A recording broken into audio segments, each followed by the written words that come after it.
As a captain তিনি কি এই মুহূর্তে বাংলাদেশের বেস্ট ক্যাপ্টেন?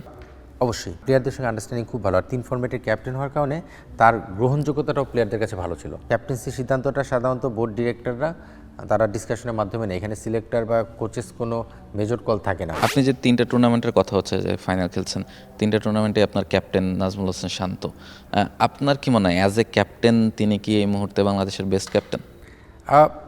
অবশ্যই এটা আমি নির্দ্বিধায় স্বীকার করি, কারণ আমি ন্যাশনাল সিলেক্টর থাকা অবস্থায় আমি যখন 1 বছর শান্তর সঙ্গে, শান্ত তখন 3 ফরম্যাটের ক্যাপ্টেন, শান্তর সঙ্গে স্বাভাবিকভাবে বিভিন্ন মিটিংগুলো অ্যাটেন্ড করেছি আমরা সিলেকশন ক্রাইটেরিয়া নিয়ে, প্ল্যানিং নিয়ে।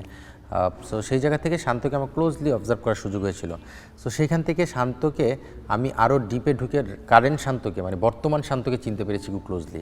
সেখান থেকে দেখে তার চিন্তাভাবনা, তার যে প্লেয়ারদের প্রতি তার যে ডেডিকেশন বা কমিটমেন্ট, যে আন্ডারস্ট্যান্ডিং, সেটা আমাকে আলাদা একটা ভরসা দিয়েছে বা ইন্টারেস্ট দিয়েছে শান্তর প্রতি। নায়াসিনামাইড ও স্যালিসাইলিক সমৃদ্ধ লিলি ফেস ওয়াশ যা ফেসের ডেড স্কিন সেল দূর করে দেয় দ্বিগুণ ফাস্টার ব্রাইটেনিং। সেটার থেকে বোঝা যায় যে শান্ত আসলে কতটা ডেডিকেটেডলি চিন্তা করে, আর প্লেয়ারদের সঙ্গে আন্ডারস্ট্যান্ডিং খুব ভালো, আর 3 ফরম্যাটের ক্যাপ্টেন হওয়ার কারণে তার গ্রহণযোগ্যতাটাও প্লেয়ারদের কাছে ভালো ছিল।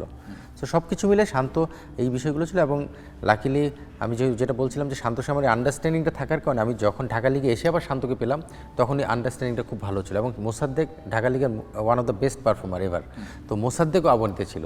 সো শান্তর কাজটা ওইখান থেকে কিন্তু শান্ত অনেক সহজ করে নিয়েছিল। তারপর আপনি যেটা বললেন যে এরপরে বিপিএল, এখন বিসিএল, শান্তর ক্যাপ্টেন্সি নির্দ্বিধায় আমি বলতে পারি যে অন্য অনেক ক্যাপ্টেনকে আমি দেখেছি, বাট যদিও ডোমেস্টিকে কোচিংয়ে এসে এই ক্যাপ্টেনকেই খুব কাছ থেকে পেয়েছি, অন্য ক্যাপ্টেনদের সঙ্গে কাজ করার সুযোগ হয়নি। বাট আমার অবজারভেশনে শান্ত নিশ্চিতভাবে এই মুহূর্তে বাংলাদেশের one of the best captain. Shanto তো 3 ফরম্যাটের ক্যাপ্টেন ছিলেন এবং ওয়ান ডে ফরম্যাটে স্পেশালি তার পারফরমেন্স বলেন ব্যাট হাতে এবং অ্যাজ এ ক্যাপ্টেন তার সাকসেসের রেটটাও বেশি ছিল, কিন্তু ওয়ান ডে ফরম্যাট থেকে তার ক্যাপ্টেন্সিটা যেভাবে নেওয়া হলো, আপনার কি মনে হয় যে শান্তকে ওয়ান ডে ক্যাপ্টেন না রাখাটা একটা ভুল সিদ্ধান্ত ছিল, বা সিদ্ধান্ত যদি সঠিকও হয় তা প্রক্রিয়াটা একেবারেই ভুল ছিল? সিদ্ধান্ত ভুল বা সঠিক বলাটা খুব কঠিন, কেন আমি বাইরে থেকে আমার কাছে একটা অপিনিয়ন দিতেই পারি, বাট ক্রিকেট বোর্ডে যখন এই ধরনের সিদ্ধান্তগুলো আসে তখন কিন্তু কোনো একক সিদ্ধান্ত হয় না, কারণ ক্যাপ্টেন্সির সিদ্ধান্তটা সাধারণত বোর্ড ডিরেক্টররা তারা ডিসকাশনের মাধ্যমে নেয়, এখানে সিলেক্টর বা কোচেস কোনো মেজর কল থাকে না। তো সেখানে বোর্ড ডিরেক্টররা কী চিন্তা করেছিলেন বা তাদের ডিসকাশনগুলো কী ছিল সেটা বলতে পারবো না, বাট শান্ত ওই মুহূর্তে খুব ভালো খেলছিল। ক্যাপ্টেন্সি হিসেবে মানে টিমের যে রেজাল্টটা সেটা হয়তো আসছিল না, বাট ইন্ডিভিজুয়াল শান্তর পারফরমেন্স খুব ভালো ছিল। সো আরেকটু সময় হয়তো পেতে পারতো, বাট স্টিল ক্রিকেট বোর্ড নিশ্চয়ই কোনো চিন্তাভাবনা করেছে আরও দেরি করলে হয়তো বা ওয়ার্ল্ড কাপে যে সেই সময়টা নেক্সট ক্যাপ্টেন যে লাইক মিরাজ হয়েছে সে হয়তো পেতো না, এই জন্য মিরাজকে একটু সময়টা বেশি দেওয়ার জন্য হয়তো ওই মুহূর্তে সিদ্ধান্তটা নেওয়া।